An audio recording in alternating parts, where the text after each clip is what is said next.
స్థానిక ఎన్నికలకు తాము సిద్ధంగా ఉన్నామన్నారు బీజేపీ ఎంపీ ఈటెల రాజేందర్. గ్రామ పంచాయతీలకు నిధులు లేక అభివృద్ధి కుంటుపడిందని విమర్శించారు. బీసీలపై కాంగ్రెస్ ముసలి కన్నీరు గారుస్తోందని, స్థానిక ఎన్నికల్లో అంతా కలిసి పనిచేస్తామన్నారు. కరీంనగర్లో అత్యధిక సర్పంచ్ స్థానాలు కైవసం చేసుకుంటామని చెప్తున్నారు. ఎంపీ ఈటెల రాజేందర్ వ్యాఖ్యల పూర్తి సారాంశం టీవీ9 సీనియర్ కరెస్పాండెంట్ సంపత్ అందిస్తారు. గ్రామ పంచాయతీ ఎన్నికల గురించి మాట్లాడేందుకు బీజేపీ సీనియర్ నేత ఈటెల రాజేందర్ గారు వారితో ఒకసారి మాట్లాడడం. అంటే ఇప్పటికే ప్రభుత్వం గ్రామ పంచాయతీ ఎన్నికల కోసం సన్నద్ధమవుతుంది. బీజేపీ పాత్ర ఏ విధంగా ఉండబోతుంది? జనరల్గా గ్రామ పంచాయతీ జరిగేటువంటి ఎన్నికలలో వార్డు మెంబర్ నుంచి మొదలుపెట్టి సర్పంచ్ వరకు ఎక్కడ బీఫాములతో పార్టీ గుర్తులతో ఎన్నికలు జరగవు.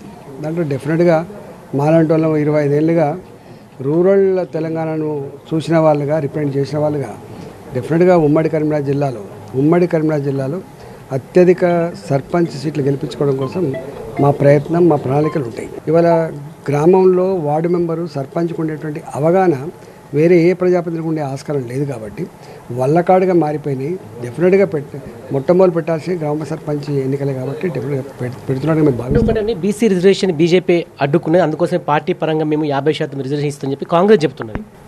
అసలు కాంగ్రెస్ పార్టీకి నిజాయితీ, చిత్తశుద్ధి లేదనడానికి అనేక ఉదంతాలు అనేది ఆ చరిత్రకు పోను. కానీ సరే, ఈ స్థానిక సంస్థలలో రిజర్వేషన్ గురించి మీరు మాట్లాడుతున్నారు. రిజర్వేషన్లు లేనటువంటి ఈ క్యాబినెట్లు ఎందుకు బీసీలకు ఇవ్వలేకపోతున్నారు? ఎందుకు బీసీని ఇన్ని సంవత్సరాల కాలంలో ఒక ముఖ్యమంత్రి చేయలేకపోయింది?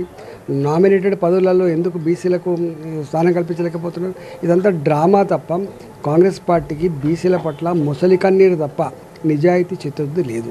నువ్విచ్చేయింది గ్రామాలలో ఇలా ఉండేవాళ్ళే యాదవులు, ముదిరాజులు, గౌడ్సు, ఇలా పద్మశాలు వాళ్ళు ఉంటారు, విశ్వకర్మలు వాళ్ళే ఎక్కువ ఉంటారు.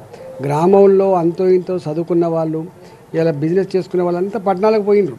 ఉండే వాళ్ళంతా గ్రామాన్ని అట్టుపెట్టుకొని, భూములు అట్టుపెట్టుకునే వాళ్ళే ఉన్నారు. కాబట్టి నువ్వు ఇవ్వాల్సి అక్కర్లేదు. మీరు కామెంట్ చేశారు, కులం మతం ఆధారంగా తెలంగాణ బీజేపీ అధికారం రాదే అని చెప్పారు. అంటే ఈ విధంగా చాలా విమర్శలు వస్తుంది. దీనికి ఏం చెప్పదలుచుకుంటారు? దానికి చెప్పేటప్పుడు సో మొత్తానికి బీజేపీ సీనియర్ నేత, అదేవిధంగా ఎంపీ ఈటెల రాజేందర్ అయితే చెప్తున్నారు, ఖచ్చితంగా గ్రామ పంచాయతీ ఎన్నికల్లో తమ బీజేపీ మద్దతుదారులు విజయం సాధించబోతున్నారని చెప్తున్నారు. కెమెరా పర్సన్ సలీంతో సంపత్, టీవీ9 కరీంనగర్.